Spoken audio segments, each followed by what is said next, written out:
آئیے آج میں آپ کو اس شعبے کے بارے میں بتاتا ہوں جس سے دنیا کی 40% آبادی وابستہ ہے، اور وہ ہے ایگریکلچر، زراعت۔ ایک کسان کتنا اہم ہے کیا آپ کو اندازہ ہے؟ ایک کسان آن دا ایوریج 155 افراد کے کھانے کا بندوبست کرتا ہے۔ Agriculture is having much more deeper meanings than crop production۔ زراعت کا مطلب صرف فصلیں نہیں ہوتا بلکہ اس کے بہت گہرے معنی ہیں۔ Textile, leather, sugar, meat, dairy products, ان سب کی بنیاد زراعت پر ہے۔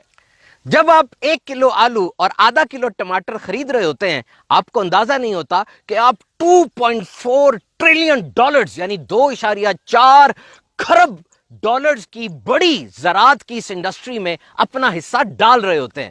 پاکستان کی 4 بنیادی جو کراپس ہیں، فصلیں ہیں، وہ ہے ویٹ، کاٹن، رائس اور sugar.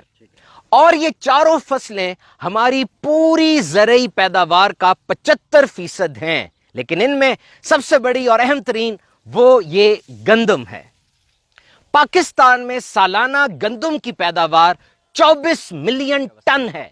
And now most important، ہمارا پیارا دین اسلام اس زراعت کے بارے میں ہماری کیا رہنمائی فرماتا ہے؟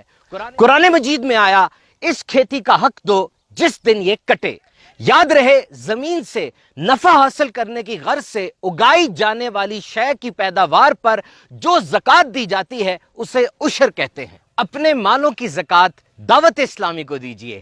آج دعوت اسلامی کا یہ وسیع ترین نیٹ ورک 104 شعبہ جات میں کام، جامعۃ المدینہ، مدرسۃ المدینہ، خدام المساجد، مدنی چینل اور کارکردگی کیسی ہے، سب آپ کے سامنے ہے۔ دعوت اسلامی کرنے جا رہی ہے عشر ٹیلی تھون۔